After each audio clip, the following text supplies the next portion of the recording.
Tukujukiza tugenda kusula fena mu kusaba okukeesa obudde lunaku lwaleero naye okusaba kutandika misana ku Salt FM zibera saa mukaga n'ekitundu ate ku Salt TV zibera saa 8 tugamba eri emisingi miyitirivu obuwoomu togisubwa ssaawa 2 ez'ekiro olwo tugende mu kusaba okuva ku ssaawa 4 paka okukeesa obudde. It's gonna be massive, it's gonna be different. Okusaba kuno okukwatirako ddala n'owulira bulungi tukozemu ensobi era Muhammad wamalaza emisinde Major Eric Mukasa abadde Chief of Staff wa Reserve Forces. Chief of Staff wa Land Forces era tumwetondera nnyo kuba nti ofisi yetu gimixinze up ye Major General Leopold Chanda. Tugamba nti salutations to your office. Omugenzi abadde ye Major General Eric Mukasa nga abadde Chief of Staff wa Reserve Forces. Bwe tubogerako tetulabira nti twakafiirwa Major General mulala Kasirye Gwanga kalwati Katonda asazeewo bajjulula bonna ku kiseera kyekimu angaazi ansa tetugirina obusungu bungi eri bannayuganda bakambwe sokoyiseewo omuntu oyo gwotera okuyisaawo. Ye Dr. Sam Nayamba akola ekyokunywa kya Mukama Nayamba kigula nusu 10 ku dduuka eryo erikuli okumpi oba supermarket yonna akuliraanye. Ekyokunywa kino kiyambako obutafaali bw'omubiri gwe okufuna amaanyi okwerwanako singa oba olumbiddwa ekirwadde kyonna. N'olwekyo kifune ku dduuka eryo erikuliraanye. Okumanya ebisingawo Dr. Sam ojja mukubira ku 0757 56 00 47 oba 0780 17 4 Ye Dr. Sam Nayamba owa Mukama Nayamba Healthy Products. Kakati waliwo commentinze wano ku social media ku nsonga gye tubaddeko ey'omuvubuka eyeeyokeza momenti ye n'enkomako bamuyita Esther Divine Mbabazi. Agamba nti abantu baggwamu obwa Sseruganda bafa ku mbuto zaabwe not on one another. That's why the best thing they could do was to record him instead of saving him. Instead of saving him. Songa ya kugwamu bwa Sseruganda. Mwana muto myaka 25 muze mukomyewo mugambe kale tugenda kulaba bamumanyi bakola naye boda stage balinanye bale buno obukawo bwenjogeza bwawamba ensi nesi kugamba ndigende wamba ensi buno obukawo bwenjogeza sizi nabogeza nze kona kuleggulo omukyala yabadde Miriam Matembe yayogeredde mu storage Parliament. Twagise Parliament. Story yo twandibadde tugiragako byabadde bingi bo abali mu Parliament ebyamwe butono tibubakwatako balowooza how to include more members in Parliament tujja kubyogerako story yo katugifune bwe tunamala tujagendako yebweru tunafunayo limu tukatugende mu tochi mu wiki naye twayingirira tochi mu wiki discussion ekyagenda maaso katugulire gavumenti okubanga ekola ennongoosi zigenda okubanga ziteekateeka okulonda ng'okulonda kwa 2021 tekunaba kubaawo oluvannyuma lwa lyesiime mu kaseera ko Amama Mbabazi okwekubira enduulu kakati olunaku lwaleero omukulembeze eggwanga aludde ddaaki nasse eky'enkumu ku mateeka gano naye nga ku mateeka 5 anagokka ge gakomyewo omuli ebikwatagana ku bibiina by'obufuzi akakiiko k'ebyokulonda okulonda okwa Paalamenti nga okwa gavumenti ez'ebitundu kwatataddeeko ky'enkumu. Olunaku lwaleero minisitule by'amateeka Ephraim Kamuntu waviiriddeyo n'ayanja ettuli ne libadde limutumiddwa omukulembeze eggwanga naye ng'ekyokuba nti etteeka lya gavumenti z'ebitundu terifiiriddwako kirese ebibuuzo bingi nnyo eri abaka ab'enjawulo. This is for your eventual approval to enable political parties and organizations to hold internal elections during the COVID-19 epidemic period. Regulation 2020 as proposed by the ministry in consultation and approval of cabinet. I wish to lay. Honourable members, regulations are still the Committee on Legal and Parliamentary Affairs, and the members of that committee, as you are aware, those regulations touch all the political parties. So I'll give you 1 week in which to consider the regulations and report back to this House.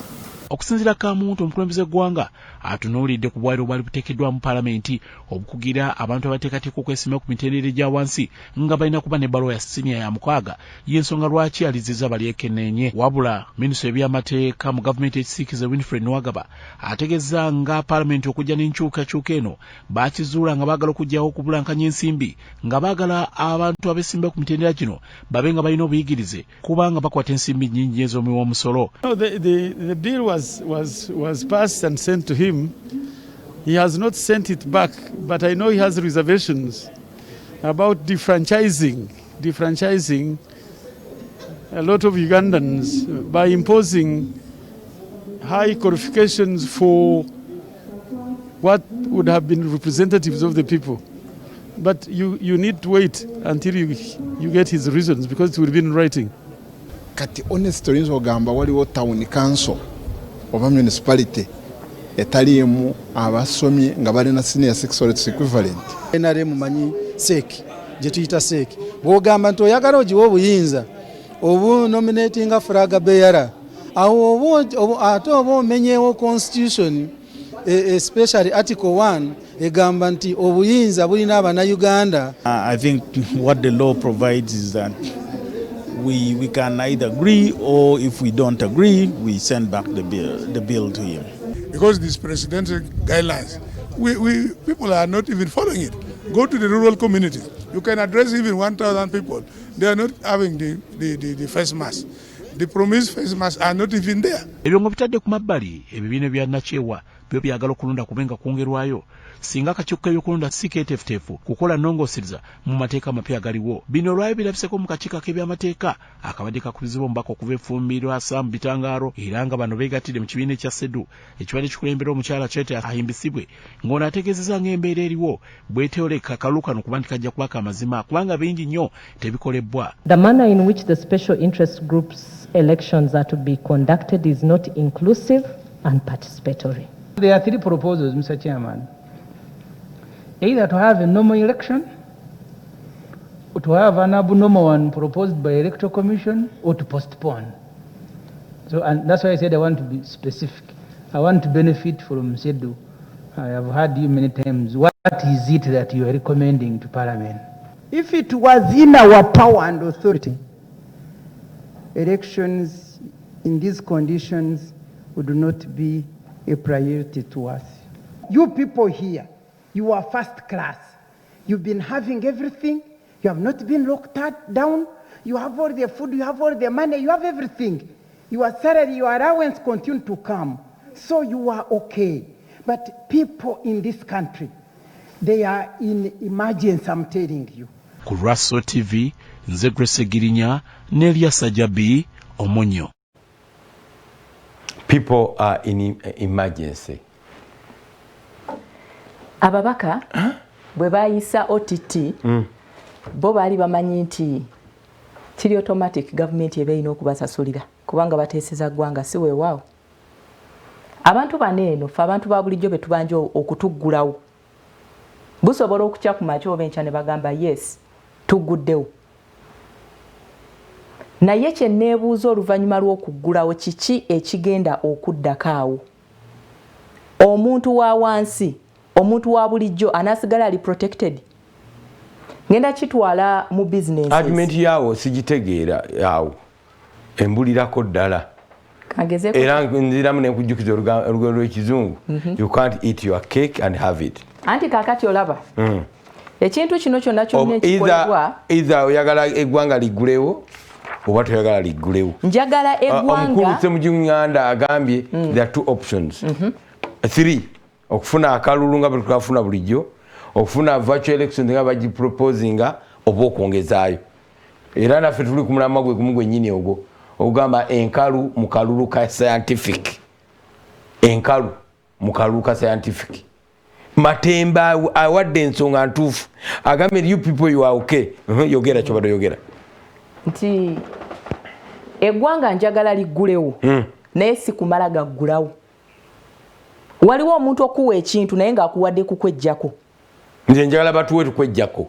Anti bwe babawo okubejjako kigenda kubeera kyakatyabagannyo mwami. Njagala ombulire kyoyagala. Eggwanga liggulewo oba nedda tetwetegese kugulibwawo sagala obenga don't sit on the wall. Omanyi kati ebintu biri Sergeant Bugenda Walachi yatusomesa mu primary 7 nti sitting on the wall oba toyagala kugweno oba toyagala kugweno obeere nga bagamba nagweno waffe oba nagweri. Ekyo kyennyini kyeyogedde gavumenti kyeriko byonna ebigenda mu maaso mu ggwanga.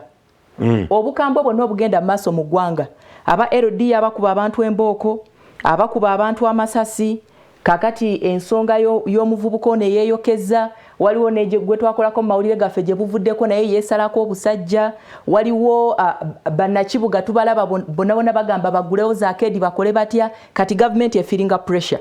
Terina pressure gye feelinga. Egifiringa. Kubanga naye ng'obuzibu buli wano. Akalulu kayingidde mu COVID. Gavumenti pressure egifiringa naye ng'obuzibu buli wano. Ti mu gavumenti mwennyini bwe muba nga mulimu abantu abalina kye bakyayagala okufuna. Kubanga kimanyiddwa nti wano mu Uganda buli kigwawo ebeera opportunity y'abantu abamu okufuniramu.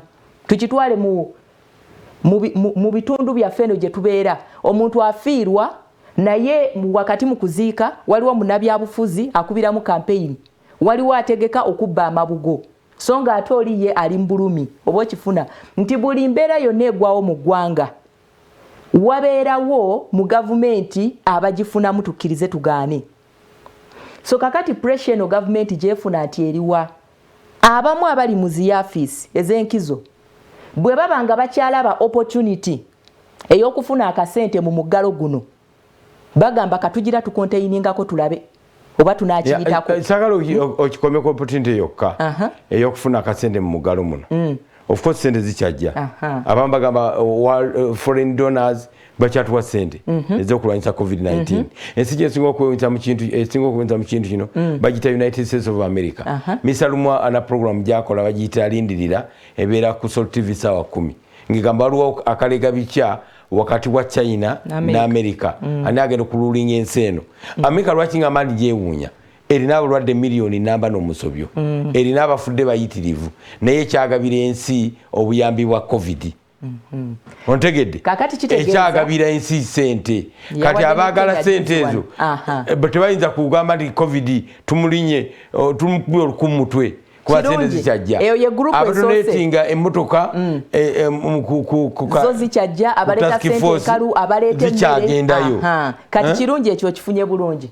Ekyokubiri ekikirimu kyekino nti abantu abo bwe tutegedde kati ab'olubatu abafunamu pressure bagiwulira naye bagamba tetugenda kukita tugira tulaba oba tusobola okikonteyini. Pressure tebagiwulira kakati akati abagakali wano kyekikizia nawe nkukuluza nti no bano ba decision makers bana pressure gye bawulira they don't feel any anti kanchirete bwenti kubanga n'akalulu kagenze ne katambula nga kalinga akaba favoringa chwatu NRM tujikubireko mu ngalo bwe yegatse ku position negana naffe virtual elections digital elections tetuzitegedde bulungi. Otherwise abantu bade bamanyi nti President Museveni and his government bakizudde nti bwe bagenda maaso nga tebatadde campaigns be babeera bafunamu nabana ate bweri politics bayinza nga beyogeza kati embeera eno eya COVID-19 efaanaganako ne Farao agamba abaana ba Isirayiri nti mugende naye temutwala ki. Kati abantu bano eno betwogeddeko abakyakozesa opportunity y'omuggalo okubaako n'akasente ke bafuna mu muntu wa bulijjo azeenoonyeza akeera ku makya ne yeetikka ebisawo akeera ku makya n'agenda n'asiiba ku musana nabo obwongo bubeera bumugamba nti omuntu ono bwe mmala okumuta mbadde ndi used to okufuna obukadde 5 olunaku obukadde buno 5 nasigala mbufuna bwemba nasigala mbufuna nsala magezi ky'okusigala nga mbufunye oba ensonga eyo gifuna. So kakati kitegeeza nti gavumenti abatonotono abalungi abakyalimu kuba president bulijjo agamba nti mulimu kawukuumi kati bana abalungi betulabanga abalungi abakyalimu bwe banaaba tebavuddeyo kukola kimala kulaba nti inzo omuntu wa bulijjo nange ndiko engeri gyembeera protected mwami Senkubuge n'abala tukiriziganye tugaane omugalo bwe gunaamala okuba lifted tujja kwolekera ebiseera ebyakati abaga nti lwaki katututiisa togamba temugulawo tugenda mu kati abaga akateebaga kusikajja kakkiriza kugamba nti bannange baganye tugulawo kubanga tugenda mu kati abaga akati abaga katunnyonyole okannyonyola okayita kungulu bwoti katugambe otherwise if they are going to use your argument tegwana tetugulawo twawulidde ku Solo TV nga bagamba tugenda mu kati abaga nze ngamba bulira nno ekyange kiddalu either bagulawo fule oba baddemu omugalo oba bulwadde balooza nti tubukyali tuli bungi batudde mu batuggalira wuliriza abantu abali tebabanjibwa babanjibwa kasi open up zatandika naye ng'ate mu nsawo zaabwe temuli difference tebanakola n'abagamba nti bakola bava ewaabwe ne bajja mu kibuga they don't work naye banka zatandika okubanja bizaali tezibanja banka zonna zawa adjustment za myezi 3 kubanga by June government yatandika opening up naye ate ng'enyingiza abakera okuva eka ne bajja mu kibuga tebafuna n'abalyogera ne Abu Semogerere okuva emukono ewaabwe okutuuka e Kampala n'okuddayo 3.5 kakati ugogamba twatugulawo seriously watugulawo kakati kankozesa ekyokulabirako ekyo kyennyini kyolesa ekyo iza batugulewo kufule oba baddemu omugalo kandeeta ekyo ekya taxi kirabika kiyinza okutegerekeka obulungi taxi zaali ziwereddwa okutambula si weewaawo yes ne bagamba kale kakati tukkiriza taxi okukola ki okusaabaza abantu ekitongole kya KCCA kigamba kubanga bwe tudda ku Ministry of Health yo bwe tunulira guidelines eziyinza okugwa mu doketi yaazo ze bawa aba taxi kwe kubanga abantu bafuna bu sanitizers ba creating our space munda n'ebira sikiwanga Ministry of Health ya suggesting a route chart nti taxi zigende zitambulire wano zikolere wano na wali eyo nteekateeka ali yakitongole kyaki era yonna esigala government kukwataganira wamu kati Ministry of Health emala okwogera KCCA negamba naye omujuzo ki ekiguleeta lwakuba nowa taxi abadde Makindye ekyagenda bwayise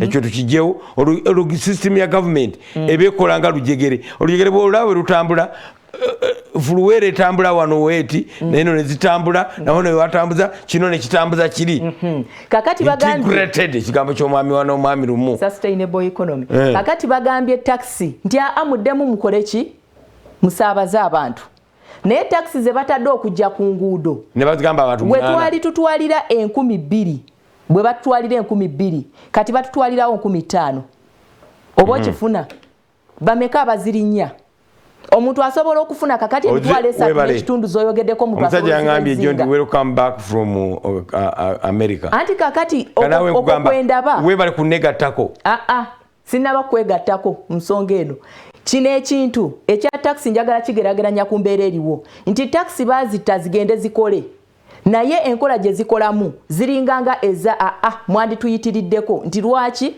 abakola mu taxi kati bokka be bafuna kyenkana naye fomu abantu ba bulijjo tosobola girinnya bw'oba toyina ssente ezo kubanga obalabalamu nkwate emitwalo 2 ku transport yekka abane waka bali ekiviiriddemu abantu abasinga obungi okufiirwa emirimu gye babadde bakola kubanga talaba ntambula ekiviiriddeko abantu okusigala nga bakyabonaabona batambuza bigere kubanga tewali ntambula olw'ensimbi ezo ennyingi ezibateekeddwako kakati nsaba tukozesa ekyokulabirako kino ekya taxi tukireete ne mu bintu byaffe ebirala bye bagenda okuggulawo kuba mwakafaananyi kangereze ku zaakedi ze batandaba kuggulawo kuba mwakafaananyi ng'oli mu dduuka lyo obadde oyagala gavumenti eggulewo njagala gavumenti eggulewo naye si kumala gaggulawo anti nze nakugambye dda gwoyagala eggulewo nti ate ngudde n'eddalu tiweba tetuggulawo gwoyagala batute buti tugende bweba tetuggulawo eddemu eggalewo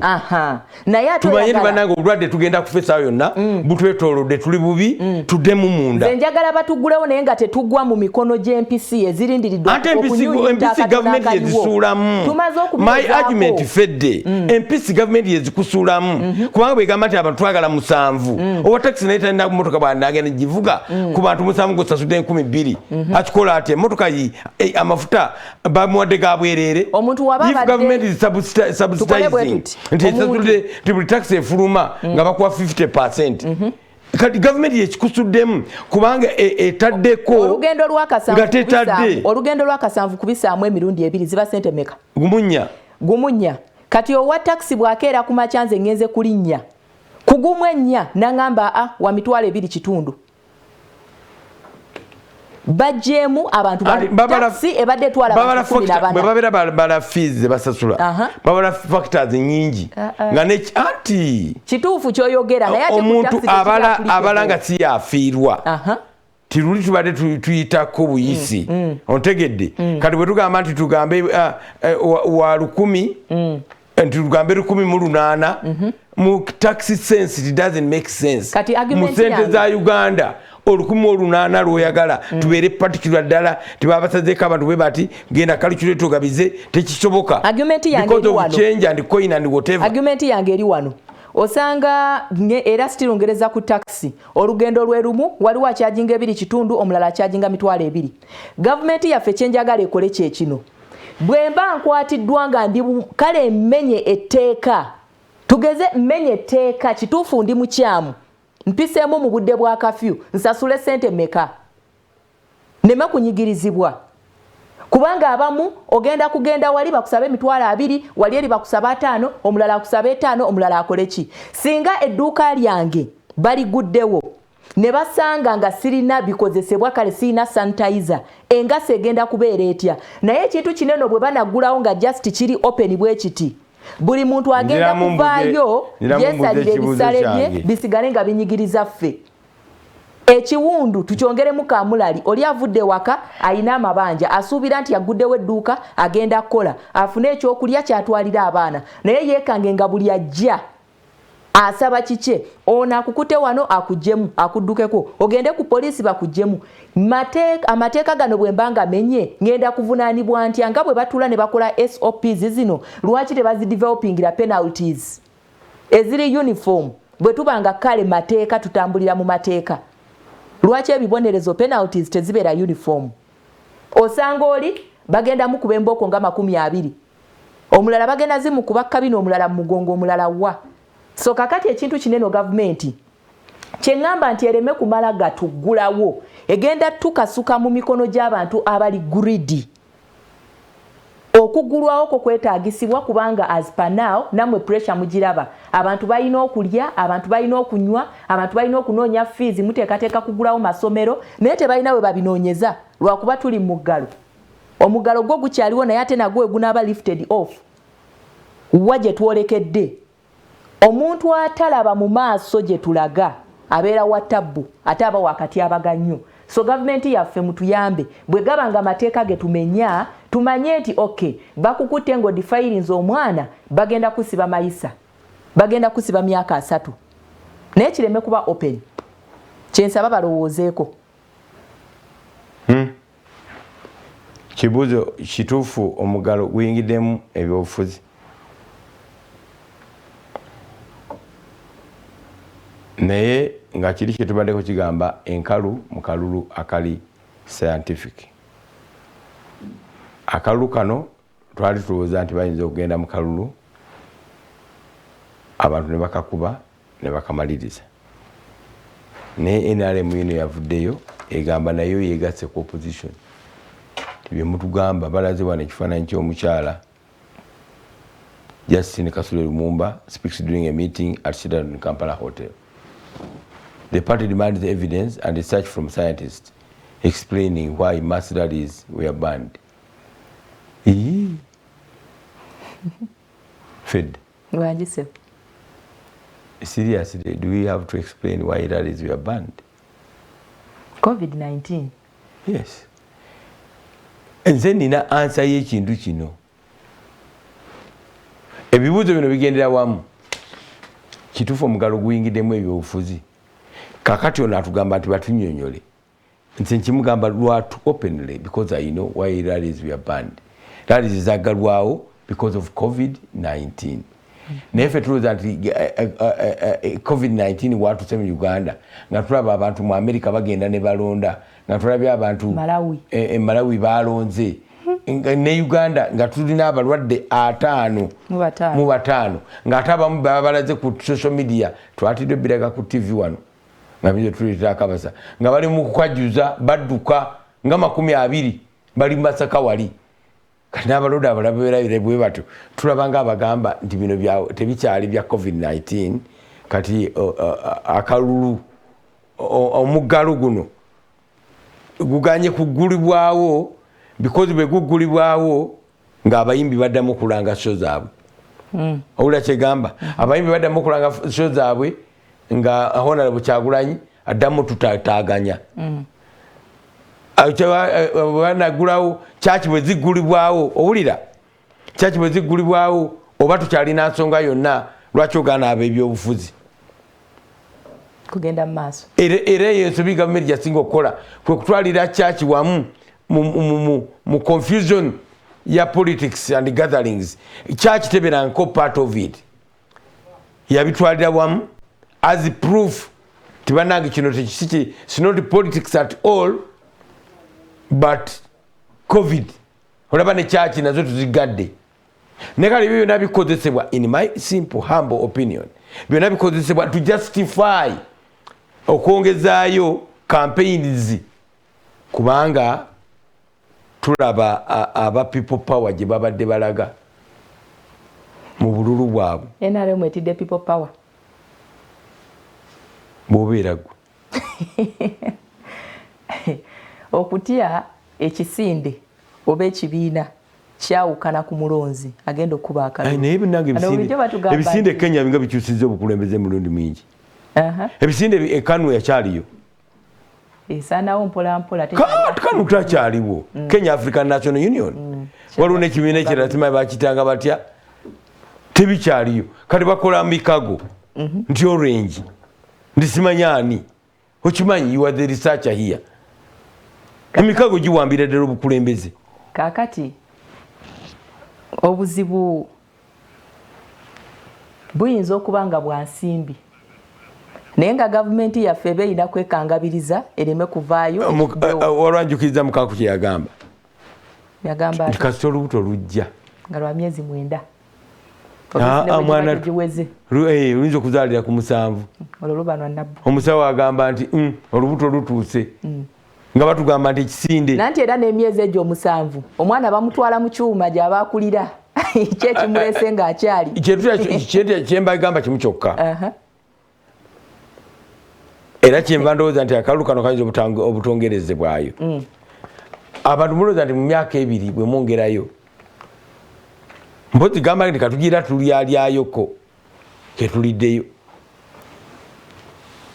how sure are you nti mu myaka 2 COVID anaaba agenze omuntu eyaluse oba omuntu aluka ekintu ky'okwongezaayo akalulu bwe kibanga kituufu ayagala akalulu kwongezebweyo yakikoze mu ngeri eri smart ekimala nti kisobola okuyitawo singa ababaka ba palamenti baba tebegendereza kubanga kyewuunyisa okubanga opposition bulijjo gwe tumanyi gwe bagamba nti tukyusizzaamuko katono mu nsonga ekwatagana ku byokulonda ne bavaayo ne bagamba nedda ku mulundi guno basayidinze ne gavumenti kuki bonna boogera olulimi lwe lumu akalulu akali scientific tukaganye kitegeeza ki waliyo akalala uliriza sikalulu ke bagamba kali scientific campaign ze bagamba ziri scientific byonna anti kakati ekyo kansooke nkiguse nabwe nti akalulu kemmanyi bw'oba omaze okulonda bagamba Nankoma kamu Jaliya kamu Tumukunde kamu kitegeeza nga waliwo baani ababala nange kenyini akubya akalulu ani abagambye nti mwena mugenda kuŋŋaana okuwiti n'ensinga ani agenda obakkiriza anti waliwo bagenda kufunayo waliwo agents bulijjo ba agents babeerawo naye nange akubya akalulu agent ono watya ng'aguliddwa watya ng'awabyemu eddoboozi liba ly'abantu okuva eri agent omulimu gwe gwa Jali oliwa kamu ng'okwata agent naye nze mbala ngenda kubeerayo siriiyo Candidate wange bagenda mubalira kalunze ngenda kulinda eno. Nekirala ezimu ku nnongosereza. Ogenda yo kajanja. Asika janja mwami nze kimu kyokka semateeka mpe eddembe eryo. Kyenjala ogamba so tuleme kwebuzabuza mbu campaign zokka akalulu kali scientific. Kyekyo tukirize tugaane kye bagezaako tunnyonnyola mbwe ekitagenda kafuula scientific kwe kuba nti ogendayo ng'omuntu mbu bakajje ku mutimbagano si gy'ogenda okkakubira. Naye nga mazima gali nti mugenda mukwewa bbanga ekyo twandibadde tukigumiikiriza. Ebbanga tulirabye olaba wali tubadde nga tetwewa bbanga naye nga layini eba eva kuno n'eringa eringanga bano ababadde bagenda mu ddwaliro ly'embalala abalinza okunaaba mu ngalo olwo wanaabaawo amabanga era n'okunaaba mu ngalo kujja kubaawo. Kujja kubaawo so tebagenda kutukkiriza kweyuwa kujja kugamba Honorable Kyagulanyi kamu tebiriiyo, President Museveni kamu tebiriiyo. So tuleme kwerimba nti campaign ze ziri scientific zokka wabula akalulu kali scientific era nze nteebereza nti abeesimbyewo abagenda okwesimbawo n'ababaka ku mitendera gyonna kyekisinza obbatiisa. Ennongoosereza ezaakoleddwa ezirindiriddwa okuteekebwako omukono nazo si nnyangu. Ebibiina by'obufuzi ezimu mu options ezirimu ze zino. Baleka abantu ebyo tebirindiriddwa babitaddeko dda. Baleka abantu abagenda okukwatira ebibiina byabwe bendera babasimbeko layini emabega naye nga waliwo distance. Option endala ya bibiina bya bufuzi okulekayo ba candidates abakadde bagende mu maaso n'okubakwatira bendera. Kyo nakyo kiri awo. Oba bo abakulu mu bibiina okutuula bagambe nti gundi ne gundi yabakola ki yabakwata bendera bo basportingira eri waggulu. Kyokka jjukira nti obumyufu buno bubaddengamu obuvuyo nga n'abantu abamu bafuna ettutumu mu buvuyo obwo n'alyoka alangirira nti nze nfuusaani naye obumyufu badde kati bwe babigattagattamu byonna obumyufu badde buyuza ebibiina naye ate nga bulina okubeerawo ng'ekiriwo ekyagwa. Kibiina kisigala kiyimiridde abantu buyuza okuyuza enkolagana. Wano yali alonda ani? Sikiwanga yali alonda ssentebe. Teeka okuba nga ali agenda kuba kake. Kake bamuyisa buyisa. Nedda waliwo abantu nga bampisa nga yasimba layini ayagala kulagirako balala kati abateeka okuba yali lwakitula obawa. So kakati otunuulidde layini eyo ogiraba eyo tulina kwegatta bwe tutyo tuwitnessinge candidate wange afunye obululu bumeka naye tolina ngeri gyongamba nti akalute kali scientific akasembayo kimu kyokka kyentya nti bulijjo opposition yemanyi nga super power ey'oku social media. Ashbag yabatiisiza okuba nti yavaayo ne full figure yali abatankulira because social media battles opposition ebadde eziwangula bavuma aba movement ne bawulira ne kamunguluze bano abaana bavuma social media eri determined by ebintu bino oba oli awo babiringa bisatu biwera ebisatu. Ekisookera ddala omuntu bw'aba bayingidde mu mutima nga muntu gwe baagadde nga Kano bwe yali mu mutima gwabwe naye kati yaseseetuka waayingirawo Kyagulanyi buli kyapostinga bwe waba waayogera statement ng'eringanga egamba nti gundi ogira olinyako mu kyawakati ne bw'aba tannaba kuwuliriza kintu kyonna akwambalira social media nga yakusiimye mu mutima nga wabayingidde bwe batyo bwe bakola. Kyekisookera ddala. Ekyokubiri wabeerawo bannabyabufuzi abafuna bugurupu bwabwe abantu abo obalaba babeera active ku social media bebakuba ku maradio bebakuba ku TV mu bufunze babeera bakontrolinga ki emikutu gyonna gyonna egy'ebyempuliziganya on their behalf. So kakate tuyinza gamba nti Ashbag full figure beba batiisiza no. Ku mulundi guno bwe twogera ku opposition antuleme kuba wide bwe twogera ku opposition Honorable Kyagulanyi ali ku mitima gy'abantu. Teekayo ko ba members abali ku ludda oluvuganya government ndowooza kakati baweze n'50. Ojja kulaba nga n'abamu teri abanyeganako yadde. Abakoze eki? Abagenda okuvuganya. Balina ekirowoozo. ate omuntu wofunira ekirowoozo kye omuntu nga bw'alowooza tojja kuweza abantu 7 ku kalulu omuntu nga bw'alowooza tojja kuweza abantu 7 ku kalulu kyali oba ennyonyi banaagikiriza okutuuka wano naye nayajja kyali ye yavuganyako era bwagamba nti agenda kuddamu tewali kubusabusa actually katusese tugende ku mulamwa oguddako mpozi katono nnyo ke mbadde ndeseeyo akatiisiza bannabyabufuzi okugamba kekano akagambye abagenda okwesimbawo ku byobufuzi ku lukangaga teguliiko ne tubogereko katono kubanga kivuddemu ekyo abagenda okwesimbawo ku byobufuzi abagenda okwesimbawo ku bwa pulezidenti kati abamu balowooza nti mulimu akasente abamu balowooza nti waliwo abamu ababa beesimbyewo nga bwe balaba olukalala oba amannya agamu okusinziira ku nnyukuta z'amannya gaabwe ezisooka nti bayinza okuweebwamuko kasente bo basobole ekintu okukita. Then ne wabeerawo abo be bakasente bensoose nabo abalala abeera ayagala kukola linnya kwongezaako ku CV ye mwali munyooma bw'abaako ne waayingiraga nga yagala kukola CV. Then ne wabaawo abalala abalina essuubi nti oba oli awo gavumenti esobola okwekuba mu kifuba ne bakomyawoko ku kasente akaali kagabwa. Bibeera biri mu mateeka olwedde. Ku mulundi guli babawa ssente si be basasula anti be basasula ate ssente kintono wali obukadde 25 awo ababaka basasula 2 ababaka bali ku 20 naye ate waliwo n'ez'okuverifyinga ebiwandiiko byabwe ebyobuyigirize. Okay, eno tugenzeeyo kubanga the list is incredible. Ewanvuye olukalala olukangaga baba bagenda okwesimba ku president tetujja kutuuka mutoki mu wiiki olunaku eyo wiiki eno nga tutandise campaign abantu balina okubanga babetingira abakandidates baabwe ku level esookerwako ne twayogera ku beesimbyeyo ku president. Notably gundi yagenda najja empapula lw'omushana yawandikira isi bannamateeka be baawandikira akakiiko k'ebyokulonda epwaye prose nga kabategeeza nti alina interest ey'okwesimbawo yabawandiikira omanyi okugwayo erinnya lyo nogaa nti njagala ngenda kwesimba ku bwa president anybody can do that. Yes. Nawe fede kati oyinza okukwera ku makeno bawandike nogaa ngenda kwesimbawo era bajja kukuteeka ku lukalala.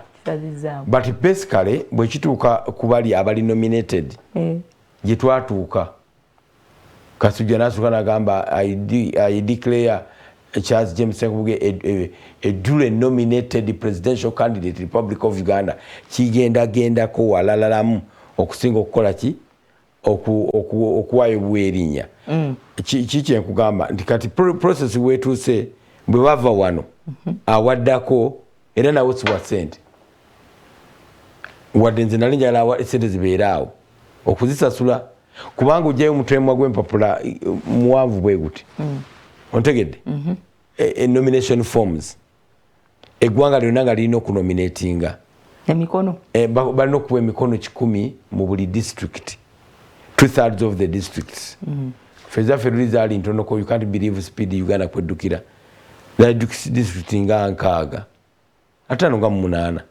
nebenesimira kuba president kali 2/3 nga banjagaza district singa like atano awo abantu abo basanga mu district yaabwe oba nsobola basinkania mu Kampala ne bampa bwabanga nga kakasa kati nga voters card ogiraba ne we are looking for 100 people ate bwabanga olina amagezi you don't look for 100 people kubanga omukono ogumu naddala nga abo ab'e Kampala ajja gukuwa asange ne Besigye agumuwe asange ne Museveni naye agumuwe bano bagenda okuverifyinga ngo asookayo ngo bagamba eyo significa yoyo twagifunye dda wano eri ku mpapula za gundi piri computerized kubanga okimanyi system eri computerized kati ng'ofuna emikono 10 naye nze nandibadde nkuwa amagezi nze nafunanga 2 3 5 I was a very popular presidential candidate ontegedde okwetoloola eggwanga lyonna batugamba districts meka kati bagamba 2/3 nengamba zonna zifunemu abakunominatinga ebyokunoonya emikono ate kati onokikola oti ate kakati tuli mu covid kati okkiriza otya okunoonya emikono 10 egiri mu 2 ng'ate tokkiriza bantu kakuyege kakuyege chichi okutuuka kona oliutya munange nze kyazi jamse kubuge ngenda kwesimba kuba president mwa wakalu abantu bameka mumpe ku mikono kati lwaki yenteka Katonda ngakuyamba ngosangawo bana omwami akusimye ngagamba bana umuntu ono tumuwagire n'omukyala nga n'omukyala nga aleeta nga luna abaana abamala abali kwekesi abawezezza emyaka 18 babiri okay Katonda nakuyamba n'omulala emmanju nga gyali obukyala nga wakalu na askari obuli awo nga lone gadena oli nga weruvango n'emikono 10 kati mifo ky'okutugirako ddala abantu baffe betugenda okuwa obululu lwaki nga mu ngeri yemu gy'ogambye nti osobola okunkono lugi olinajja n'akuwa ku mikono lwaki tebateekawo ne option ya door to door campaign campaign tebazigaananga ate zirimu nedda scientific elections oba campaigns door to door yeri advisable era nagamba abantu kyabamanyi n'atandika okutambula kati polisi tejja mukwatako ate kati omukwatira ki tugamba tatambula olaba bafuna bufunyi waliwo kye tuyita preventive arrest anti kati abantu batandika okuŋŋaana anti bwe batandika okuŋŋaana alinafuna emmotoka eritinted kati ekitegeeza emmotoka eritinted naye era bw'anaavaamu ne Museveni bw'anaagenda nanoonya emikono actually Museveni taginoonya bano bagundi be bagimunoonyeza balumumba bino bye tugamba nti door to door ekkirizibwa oba yakkirizibwa kirooto kubanga door to door eyina abantu babiri mu race eno beta favoringa lwaki bano mbajjeeko abalala asooka ye mwami Museveni omulala mwami Kyagulanyi ne Besigye mwami Kyagulanyi singa alabirwako wali oba mwami Museveni ojja kulabanga ebigalo bivaayo awa power ne mwami Besigye bakimugyeemu ne Besigye naye is a popular candidate era naye bwe banaamulaba wali ng'abantu bakola ki bagoberera kati police erina okukola kye bayita preventive what neda kakuyege naye kuba mwakafaananyi nga mwami Museveni bamukunguza nti munnange eno preventive ate bamwakunguza former vice president mwakunguza giri baatu bukenya ako kabadde kajanja naawe lwaki ababuuzaako kati katandise nziramu ekigambo bwedda kyekugamba you can't eat your cake and have it electoral commission yamwegambye mutandike okwesunsulamu eregeza abantu era nakubye mu ngalo bwe nalabye Ekyagulanyi ng'ayisa olukiina lwe nga luwedde terina tabu kati olabe ziri zonna kino kisigaza ate nkitadde akalulu campaign bazitadde abantu abakuŋŋaanya abantu balina kubanga balina amagezi nti bwe babatuuza awantu social distancing bagiteekawo the people power gye bayoola eyiganga kuba waliwo social distancing totuleetera bya 19 yesterday nga waliwo ebyajjo noonya egguliro eryo NRM yatudde ne people power netuula ne luggo olukiiko kati alagandi ate gyojukira luli babasiba byali tebinatandika fedde kakati kyandibadde kiri unfair ate tuleme kweyisanga abatalaba kyandibadde unfair nnyo okujja okuyoola people power bali eri batudde anti kyengamba tebabayodde etegeeza okakasa ekintu ekyo tukikole bwe tuti twagala olunaku lumu DP etuule yokka nga NRM tetudde oba ekibiina ekirala I'm telling you okujjako nga akalumu kongeddeyo the process has started manyi toleeta bya kalulu nga tebanakadikiralinga electoral commission agambye mulina okusunsulamu abagenda okwesimbawo how do you kwesunsulamu bagenda kuba masimu ne bali bagenze kusunsula waliwo option y'okulekayo abakadde waliyo option by the way bagenda kulonda kino kyo simanyi oba kinaakola naye ababaka bakukikubirawo nti abagenda okukwata bendera mu bitundu ebyenjawulo bajja gendanga bateekawo ennaku ez'enjawulo kwe balondera tugeze okulonda ba flag bearers bano process bwenaaba etute weeks 3 balina okukuuma results zibeere declared after 3 weeks nga zonna zimaze okuŋŋaanyirizibwa balyoke bagambe nti gundi yoweeri naye nga nyasobola okukkiriza akalulu kaffe tukamanyi nti baakakakuba baakakabala twakamanya omuwanguzi so ebintu bino byonna ebizze ne bwolaba NRM nga yegase ku opposition tebagyegaseeko mu bulungi this time round omuntu ali emabegawo okwongezaayo akalulu ali smart ekimala nnyo nti okumanyanga mugezi nnyo yatandikidde mu kakiiko k'ebyamateeka mu palamenti kati akakiiko kalinga nga kekeegayirira Eriye bigambo by'Oluganda. Kekegayirira isi. Eriye bigambo by'Oluganda ebizibu ennyo. Ekimu bakiyita ndekamwoyo. Kitegeeza. Okuba endekamwoyo. Gonzaamu. Okwe kukusanga nga ndi mwami. Ontegedde. Mwami as in man, mwami as in husband. Mwami ni husband. Nga mukyala wange afudde. Tukisazaamu. Mulinnya erya Yesu. Nga nkyali muto. Myaka 3. Erinnya ndirina nga bwe nalirina ku myaka 3. Nga ligugumula n'abeebase. Senkubugayise wabona ne bagugumuka. Ontegedde kati mwami bwafira ku myaka 3. Abawala abato be bajja mu lumbe bakaba nnyo nga bamwesigama bamugumye nakitalo nnyo munange nenga buli muntu agamba oli aliyose n'avaawo nandiba nga nze ngenda okufumbirwa wano. Waliwo lwe wakikola obulungi. Waliwo agamba nga kitalo eba distance. Nga kitalo. Olabye mukwano. Kitalo. Nga eziga bwe likutonnyako wano. Takuta.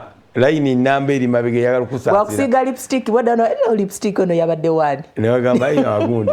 Kakati waawe abakaaba ngatakaaba. Mwegendereze NRM. These are senior politicians. Bayo gamba ndi nedda twegase ku move kwani ku opposition. Nga siche bategeeza. Nga bagala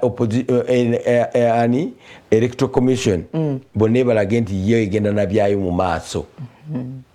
Era nabo balagenga abanyoleddwa ani afuna mu kalulu bwe katabe bwe kajja kati njagala tutunulire mu mugalo guno gwe tulimu. Ani afuna singa akaluka kubibwa kati singa kakubibwa kati mu mugalo guno ng'abantu babakiriza rare abantu ani afunamu. Government. The incumbent, si government yokka. Buli incumbent wali. Si buli. Abasinga obungi, I'm telling you. Batono. Abasinga obungi twabawa obululu ebusitema ne bavaayo. Ne basetolinga eggayaaza. Tebatangayo bali balinze. Kati ogenda twalaani. Bali balinze kasukali. People, abantu bamanya abantu. Abantu abagenda okwesimbawo. Eriyo constituencies ezimu. Nge alindawula. Bamunaanika. Nga badde gyali tavanga nayo. Ontegedde. N'eri constituency ezimu nga mujuuka nga ngenda kutugenda n'esimbewo nga abateta natandika yesize nijagenda ne Kyagulanyi Kuraleemu mugende n'ewokubiri n'ewokusatu balabe nga ndi naye akakalubere nga tukamaze.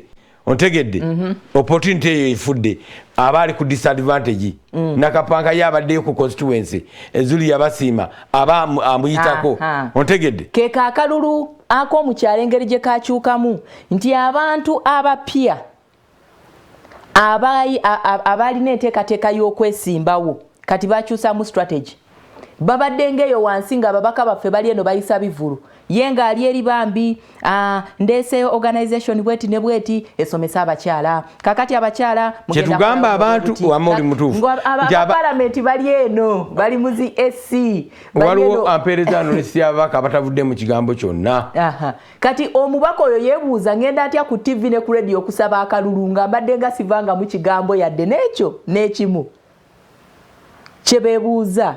So kakati kali akaluke tubadde tumanyi nti lwakuba bamuwako abamu ebbanga liise bukyanga tulonda n'amanya bageerabira obadde ng'obalaba wano abantu nga tuba coveringa mawulire ng'oli agamba oluguudo lwaffe lwafa simanyi omubaka waffe oba yaani yagenda yatuula eyo. Sokoleka tumale kufuna ku mutebi katono obudde butudukako naye this is a good discussion.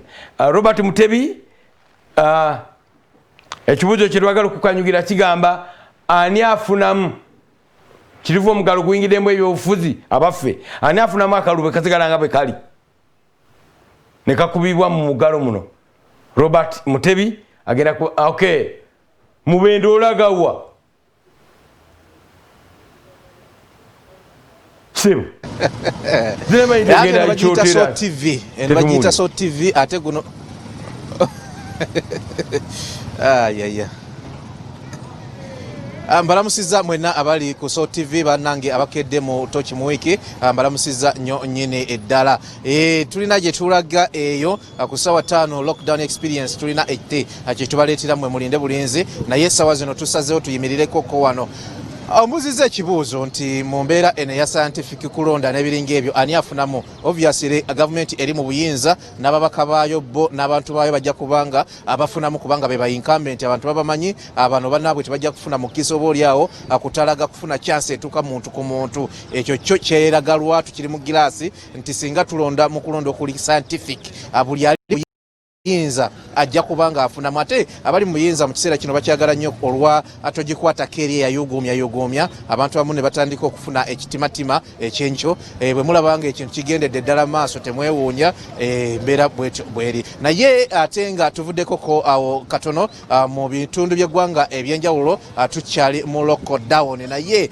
abannaffe bano aba boda saidi wano wendi abo bangambye nti bino ebyogamba nti tebalina kutwala abantu nedda obwavu bwabayinga embeera gye bakoleramu nzibu nnyo bo basalawo at least bagambe nti Afrika tunoonye kasente kubanga n'akawunga asaidi eno tekajja bagenda maaso bona kwekolera mirimu nga bwe baagala bino ebyogamba nti temutika abikomeeyo ewammwe eyo gye muli bannanga abali mu studio naye eno abeeno baabigaana bagamba nti nedda ate tujja kufa njala ate tufe n'obwavu oli otya oli bulungi egamba ki teweetooloola oli ku TV wamma gyebale kale sewo nawe gye balese yazalibwa mu kyalo ki nazalibwa kyewanise wano mutumbo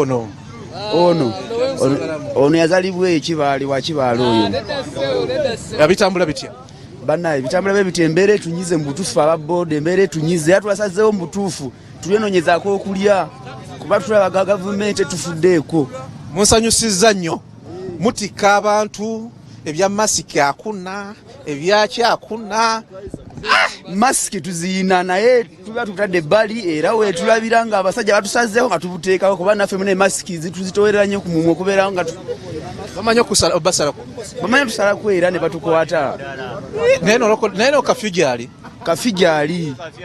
kafyu gyali emubende wano gyali mutandika saa meka okukolera mu malameka okukola tandika saawa emu ne tukoma saawa 11 kati bwotambula 11 kitundu obuyayi bukwata bakwata era bakwatako ku poliisi ne pikiyo eri wali abasaba ssente eno simanyi bwe kiri nga babakutte wane waffe batusaba ssente ku mitwalo 4 okoma ku 2 nga bakukutte nedda olimba kambuuzeeko ono wamaye babakwata babasaba ssente batugirako ddala ssente abapoliisi bennyini kasita bakwata pikiyo ne bagitwala waggulu bakuggyako ssente okugijjayo okutandikira ku mitwalo 5 okudda waggulu n'akakadde n'emitwalo 3 eyange bagikwatako banzijako emitwalo 25 nali ntwala dokita Mmanga ne bagikwata sure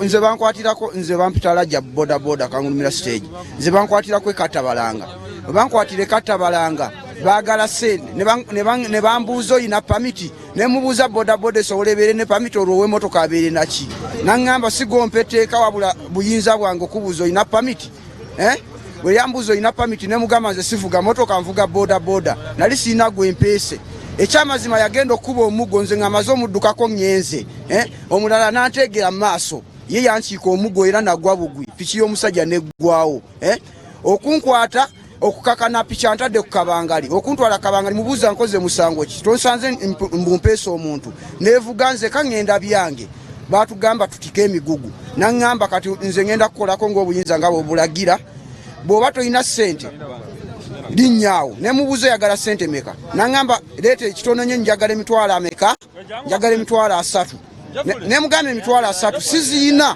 naye mundeke ŋŋende kuba temuyina musango n'ogumu gwe munkwatidde yaŋŋamba kati tuulaawo tugende era bamperekeza ne bantwalawa ku poliisi era mukama wa piki bwe yajjayo piki ye nze nandekayo ovaayo ng'otawuse mmeka nagenda okuvaayo okukakana nabawa 25 ne banta nenkola ki neŋŋenda nentandika okuddamu okweyiya buto omulimu guweddewo sikyalina mulimu n'ogumu gwenkola neyibba abanja abaana baagala okulya.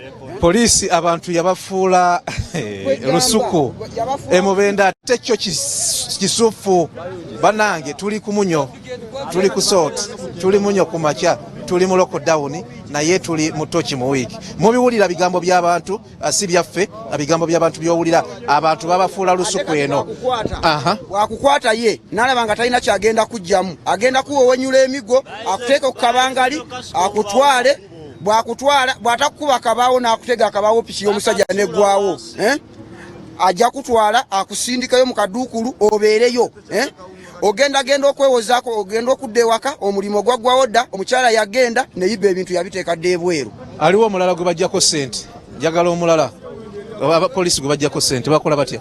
Nze nali nva mu kikonjo nga mpeesa omukyala okutuuka lwe bagabaawo bankiika piki ninyimirira nga tebambadde uniform kati niŋŋamba nti oluusi balina kye bambuuza babuuze n'okubula.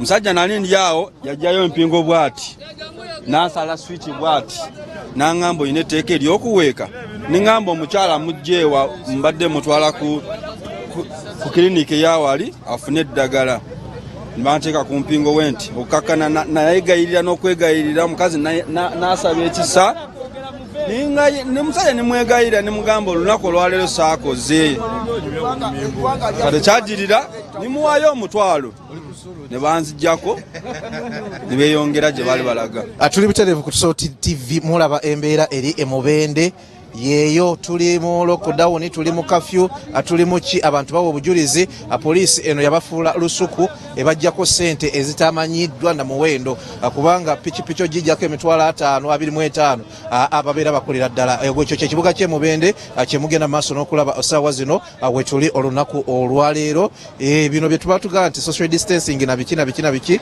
oba oliawo biyinza kukoma mu bannaffe ab'e Kampala kuba n'ab'omu Kikobo babigaana yembeera kati eri eno na bano ate otuuka mu butale eno olaba enjawulo y'amaanyi nnyo nnyini ddala nti eno tebikola tebiriiyo kakati tuli kamu ku butale obuli mu kibuga eky'e Mubende we tuli essaawa zino naye embeera yeeyo gyogenda maaso n'okulaba omulabi waffe wa Salt TV embeera yeeyo yennyini gyogenda maaso n'okulaba ebintu biri nomo